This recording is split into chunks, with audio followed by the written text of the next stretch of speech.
इस वीडियो में आपका स्वागत है। इस वीडियो में हम गुणनखंड प्रमेय यानी फैक्टर थ्योरम और मध्य पद को विभक्त करने की विधि यानी स्प्लिटिंग द मिडल टर्म का उपयोग करके बहुपदों के गुणनखंड प्राप्त करना सीखेंगे। तो चलिए शुरू करते हैं पहले प्रश्न से। जांचिए कि x ऋण 2 दिए गए बहुपदों का गुणनखंड है या नहीं। गुणनखंड प्रमेय के अनुसार x ऋण 2 इन दोनों बहुपदों का गुणनखंड है, तो P ऑफ 2 जहां 2 हमें x ऋण 2 बराबर 0 करके प्राप्त हुआ है वह होना चाहिए 0। यानी अगर इन दोनों बहुपदों को हम इस प्रकार लिखें तो हमें जांचना है कि P ऑफ 2 और Q ऑफ 2 0 है या नहीं। तो चलिए जांच लेते हैं। दोनों बहुपदों में x की जगह 2 रखना होगा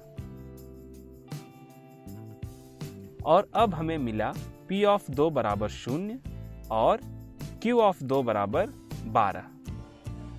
अब हम कह सकते हैं कि x ऋण 2 गुणनखंड प्रमेय के अनुसार पहले बहुपद का गुणनखंड है, लेकिन दूसरे बहुपद का गुणनखंड नहीं है। तो चलिए बढ़ते हैं अगले प्रश्न की ओर। दिए गए बहुपद के गुणनखंड ज्ञात कीजिए। दोस्तों बताइए यहाँ आप किस विधि का इस्तेमाल करेंगे। क्या हम मध्य पद को विभक्त करने की विधि से शुरू कर सकते हैं? दोस्तों यह एक त्रिघाती बहुपद है और मध्य पद को विभक्त करने की विधि हम द्विघाती बहुपद के लिए इस्तेमाल करते हैं, इसलिए हम इस बहुपद को गुणनखंड विधि से हल करेंगे। सबसे पहला चरण है x घाते 3 के गुणक को 1 करके अचर पद के गुणनखंड निकालना। यहाँ x घाते 3 का गुणक 1 ही है, मतलब हमें ऋण 50 के गुणनखंड निकालने हैं और यह काफी आसान है।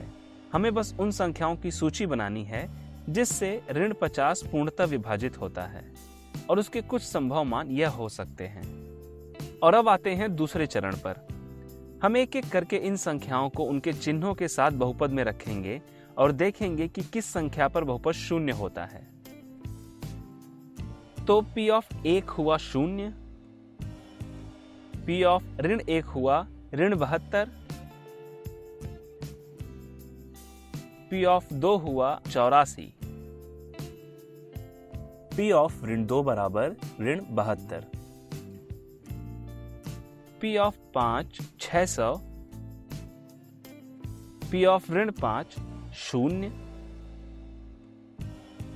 P ऑफ 10 2700 और P ऑफ ऋण 10 0। यहाँ x के 3 मान के लिए हमें 3 जगह 0 मिले और चूंकि यह एक त्रिघाती बहुपद है तो इससे अधिक शून्यक होंगे भी नहीं। और अब हम इस बहुपद को गुणनखंड के रूप में दर्शा सकते हैं। P ऑफ x बराबर x ऋण 1 गुणे x धन 5 गुणे x धन 10। दोस्तों आप पहला गुणनखंड प्राप्त करने के बाद बिना बाकी के गुणनखंड निकाले भी हल कर सकते हैं। देखते हैं कैसे। जब हमें P ऑफ 1 0 मिला तब हमें अपना पहला गुणनखंड प्राप्त हुआ x ऋण 1। तो अब हमारा काम है इस त्रिघाती बहुपद में से x ऋण 1 कॉमन निकालना।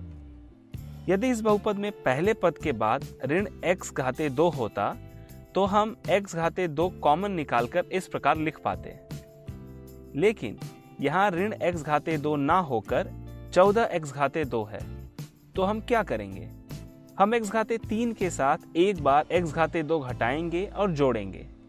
अब हम कॉमन ले सकते हैं। पहले दो पदों में से x घाते 2 कॉमन लिया तो मिलेगा x घाते 2 कोष्ठक में x ऋण 1। बचा हुआ x का वर्ग धन 14x का वर्ग हो जाएगा 15x का वर्ग धन 35x ऋण 50। अब यही कार्य हम 15x के वर्ग के साथ कर सकते हैं। यहाँ अगर पहला पद ऋण 15x होता तो हम 15x कॉमन लेकर इस प्रकार लिख पाते 15x गुणे x ऋण 1। तो चलिए 15x एक बार घटाते हैं और एक बार जोड़ते हैं। अब फिर से 15x और 35x जोड़कर होगा 50x। इसके बाद हम सीधे 50 कॉमन लेकर x ऋण 1 लिख सकते हैं। इसके बाद सभी पदों से x ऋण 1 कॉमन लेकर ऐसे लिख सकते हैं x ऋण 1 कोष्ठक में x का वर्ग धन 15x धन 50। यह द्विघाती बहुपद के रूप में है, क्या अब हम मध्य पद को विभक्त करने की विधि से हल कर सकते हैं? जी हाँ, यहाँ x घाते 2 का गुणक 1 और अचर 50 का गुणनफल है 50 और दो संख्याएं जिनका गुणनफल है 50 और योगफल है मध्य पद का गुणक 15, वह संख्याएं हैं 10 और 5। आप वीडियो को पॉज करके इसे खुद हल करें और देखें कि क्या बाकी के दो गुणनखंड वही मिल रहे हैं या नहीं।